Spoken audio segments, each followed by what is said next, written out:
మా ఆయనకి గుండె హార్ట్ అటాక్ వచ్చింది. మార్నింగే మాకు చెస్ట్ పెయిన్ వస్తుంది అన్నాడు. సరే ఎందుకు వస్తుంది, ఏమొస్తుంది, పైసల వల్లనే గొడవ అవుతుంది. నైట్ కూడా మాకు మేము పైసలు తీసుకొచ్చిన వాళ్ళు ఫోన్ చేసిండ్రు, నాకు పైసలు ఇవ్వవా, ఏం చేయవా, ఇంటి ముంచి వచ్చి మేము సస్తామన్నారు. ఏం సావకు, ఏం చేయకు, మాకు బాలాజీ ఫోన్ చేసిండు. మేము బాలాజీ దగ్గర రేపు పోతున్నాం, రేపు పొద్దున ఈ రోజు పొద్దున పోతున్నాం, మేము ఫోన్గానే మాట్లాడతాం అని చెప్పి ₹1,00,000 కూడా కొట్టించుకున్నాడు బాలాజీ. బండి భూమి రిజిస్ట్రేషన్ కోసం ₹1,00,000 కూడా కొట్టించుకుండు. మా ఆయన ₹1,00,000 కొట్టిండు. బండి తర్వాత ఫోన్ లేపట్లేడు, ఏం చేయట్లేడు. సరేలే అని చెప్పి మేము పొద్దున్నే మా గారింటికి లేపి నాకు చెస్ట్ లో పెయిన్ వస్తుంది అంటే ఎమ్మటే మా అన్న వాళ్ళు హాస్పిటల్ వేసుకోవాలి.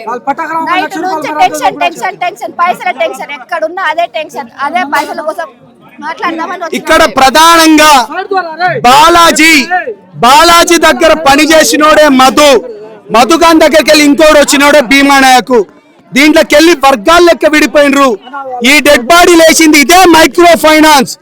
ఏంది 10% వడ్డీ, 15%, 20% అనుకొని అంటే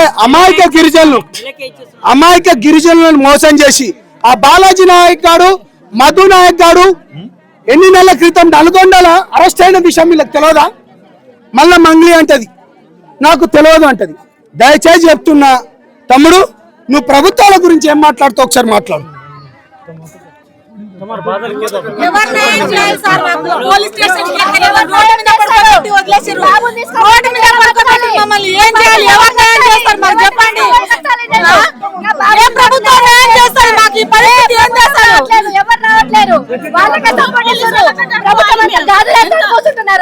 ప్రభుత్వం మొగోళ్ళు గారా? మీకు మొగతనం లేదా? ఒక మొగలు చచ్చిపోతే మీకు ఆడలు లేరా? ఇట్లా మీ ఆడలకి ఇట్లా అయితే మీరు ఇట్లా ఓకుంటారా? మాకు చిన్న పిల్లాడు, ఈ పిల్లాన్ని తీసుకొని నేను ఏడా బతకాలి? అప్పు ఎక్కడ తెలియాలి? నాకు ఎక్కడ ఏం తెలియదు.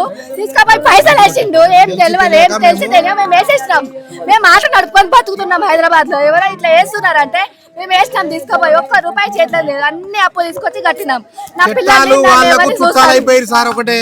చట్టాలు చుట్టాలైపోయారు. ఏం చేస్తారు? ఎఫ్ఐఆర్ చేస్తారు, కోర్టుకు సబ్మిట్ చేస్తారు, రిమాండ్ చేస్తారు, మళ్ళీ బెయిల్ తీసుకుంటాం, బయటికి వస్తాం అంతే అనే కారణంలో వాళ్ళు తిరుగుతున్నారు. ప్రభుత్వం స్పందించి వాళ్లకు చట్టపరమైన న్యాయం, చట్టపరమైన శిక్షలు వేసి వాళ్లకు నానా కేసేసి వాళ్ళు చేసిన అరాచకానికి వాళ్ళ భూములు, వాళ్ళ విలువైన బాలాజీ తీసుకున్నాడు. బాలాజీ మా ఇంటికి వచ్చిండు.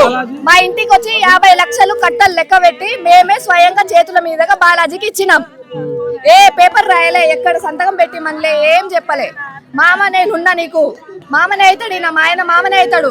మామ నీకేం కాదు, నేను ఎవరిని నువ్వు నా దగ్గర ఒకటి ఎక్కువ అధిక ఒకటి నువ్వు తినలేదు, నేను నీకే ఇస్తా, నేను ఎవరికి ఇయ్యనని చెప్పి అన్నాడు.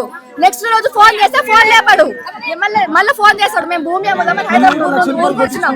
నిన్న మళ్ళీ ₹1,00,000 కొట్టినాం. మేము కొట్టించినాం. నువ్వు ఇచ్చిన డబ్బులకు సూర్యాపేటలో మాకు భూమి ఉంది, ఆ భూమికి మేము రిజిస్ట్రేషన్ చేస్తామని చెప్పి మళ్ళీ ₹1,00,000 కొట్టించుకున్నాడు. నేను చచ్చిపోయిన రమేష్ అయితే దాదాపుగా 6-7-8 క్రితం ఆయనకు ఈయన పరిచయం అయ్యి మామ అని ఎమ్మిడి తిరిగి, ఆ బాలాజీ నాయక్ అనేటోడు ఎమ్మిడి తిరిగి, మామ నీకెందుకు, అందరికి నేను వడ్డీలు ఇచ్చుకుంటా, నేను అందరికీ డబ్బులు తీసుకుని వాళ్ళకి వడ్డీ కట్టిస్తున్నా, ఎదగా వడ్డీ కట్టిస్తున్నా, నువ్వు ఆటో తోలుకొని ఎన్ని రోజులు బతావు, ఇట్లా లారీ డ్రైవర్ చేసుకుని ఎన్ని రోజులు బతావు, ఏదైనా డబ్బులు ఉంటే చేసుకొని పెట్టు, నీకు నేను 10%, 12% డబ్బులు వడ్డీ ఇస్తా అంటే ఈయన ఆశపడి ఆ లారీ డ్రైవర్ వదిలిపెట్టి నువ్వు హైదరాబాద్లో వచ్చి మ్యారేజ్ చేసుకొని ఒక ఆటో కొనుక్కొని బతుంటే ఆ చుట్టాల మొత్తం తీసుకుపోయి, అరే ₹1 నాకు వస్తుంది, ₹1 మీకు ఇస్తా అని వీళ్ళతో చెప్పి ఈయన తీసుకొచ్చిన డబ్బులు తీసుకొచ్చి ఆ బాలాజీ నాయక్ ఇచ్చేసినాక నా 3-4 నెలలకే చాలా దుకాణం లేపేసిండు. ఎప్పుడు ఫోన్ చేసినా ఫోన్ లేపడు, ఏం లేపడు, ఏడా ఉన్నామంటే ఏడా అసలు ఇంత కూడా స్విచ్ ఆఫ్ మొత్తం ఎప్పుడు లేపడు ఫోన్లు.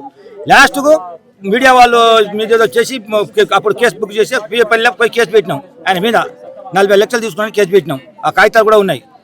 ఆ తర్వాత ఏం చేసినాడు, స్టేషన్లో పోయి మళ్ళీ బెయిల్ తీసుకొని బయటికి వచ్చినాక మళ్ళీ ఫోన్ చేసి లేపగా ఈ 10 రోజుల క్రితం ఫోన్ లేపి, నీకు ఎక్కడ భూమి ఉంది సూర్యాపేట కాడ, నీకు నేను రిజిస్ట్రేషన్ చేపిస్తా, ఫస్ట్ అయితే నాకు డబ్బులు కొట్టమని చెప్పిండు.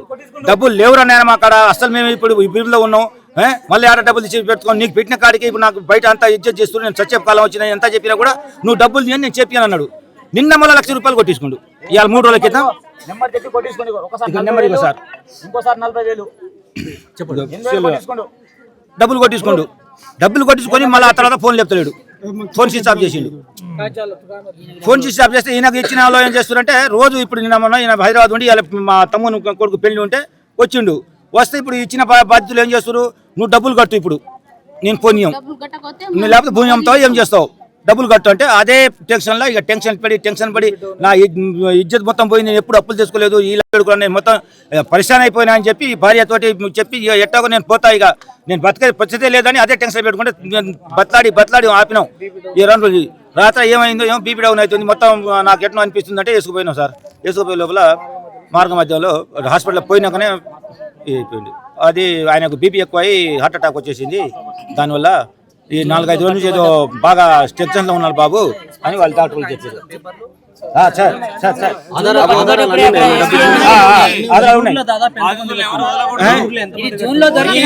దాదాపుగా 1000 మంది ఇక్కడ ఈ ఊర్లోనే 1000 మంది మధుకాడ, భీమ్లా కాడ, అదేదో మళ్ళా కవిత అంట, ఈ బాలాజీ, మళ్ళా గౌతమ్, మంగ్లీ మనకు మిగలేదు కానీ వీళ్ళంతా అదేదో ఆ డాన్స్ చేస్తున్న మంగ్లీ అని ఆ డాన్స్ లో ఆడారు. డబ్బులు సార్ మీరు తీసుకోపోయిన డబ్బులు ఏం చేస్తున్నారు అని చెప్పి బాధితులు అడిగితే ఎవరైతే డబ్బులు ఇస్తున్నారో వాళ్ళు ఏం చెప్తున్నారంటే మేము సినిమాలో పెడుతున్నాము, సినిమాలో రూపాయి పెడితే ₹20 వస్తాయని చెప్పి మాకు మభ్య చెప్తున్నారు వాళ్ళు. ఎందుకంటే మేము ₹10 ఇస్తే మాకు ₹20 వస్తాయని చెప్పి మాకు చెప్పడం జరిగింది. కావున సినిమాలలో వాస్తవంగా వస్తున్నాయేమో డబ్బులు అని చెప్పి ఈ గిరిజనులు అంటే తెలివిలేని వాళ్ళు ఊర్లో ఉండేవాళ్ళు నమ్మి వాళ్లకు ₹10 మిత్తితోటి నమ్మి ఇచ్చినారు తప్ప ఈ సినిమాల గురించి వాళ్ళకి తెలియదు. ఇందులో మందుల పాత్ర 100% ఉందని చెప్పి వాళ్ళు అంటారు. ఇది అంటే ఈ ఊరికి ఇంతకు ముందు వేరే ఊరికి వెళ్ళాం, అక్కడైతే మంగిలి వచ్చింది 2-3 సార్లు. ఇక్కడికే ఉన్న మీ తండకు మా ఊరికి మంగిలి రాలేదండి. అక్కడ ఒద్దిపల్ల తండకు వచ్చింది. ఒద్దిపల్ల వాళ్ళు ఎవరైతే స్కామ్ చేస్తారో ఆ తండకు వచ్చింది. ఆ తండకు వచ్చింది, ఈ తండకు రాలేదు. ఒద్దిపల్ల ఇక్కడ అరెస్ట్ చేసి ఎస్పీ ఆఫీస్ పంపించినప్పుడు ఏం చేసి 3 నెలలు క్లియర్ చేస్తారని వాళ్ళు డాక్యుమెంట్ రాసి ఇచ్చినప్పుడు ఈ విషయంలో ఏ పొలిటికల్ లీడర్ పట్టించుకుంటాడు, మరి వాళ్ళు ఎంత మాట్లాడుకుర్రో, వాళ్ళెంత వాళ్ళ కాడ తీసుకుంటారో, అరే నీ కోటు దింకున్నావు నాకు కోటి ఇచ్చాను అనుకో మాట్లాడుకున్నావు. ఇంత జరిగి రోడ్డు మీద దందా చేస్తే కూడా ఒక్క రాజకీయ నాయకుడు వచ్చి మమ్మల్ని పలికించలేదు. సీఎల్ చేస్తే ఏమంటారు, ఎవరు పెట్ట ఉన్నారా మీకు చేసుకో ధర్నాలు చేసుకోపోరి అని మాట్లాడుతున్నారు. ఇక ఎవరిని పట్టించుకోవాలి మేము?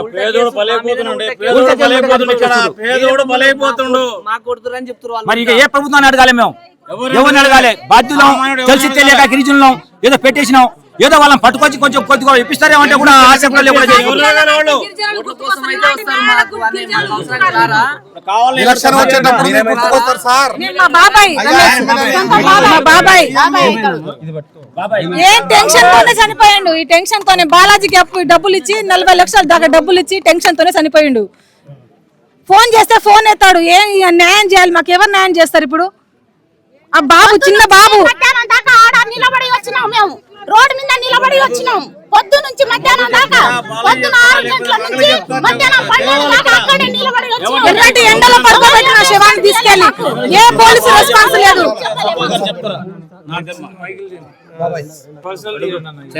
ఇలాంటి మరిన్ని వీడియోల కోసం మా యూట్యూబ్ ఛానల్ ను లైక్ చేసి సబ్స్క్రైబ్ చేసుకోండి.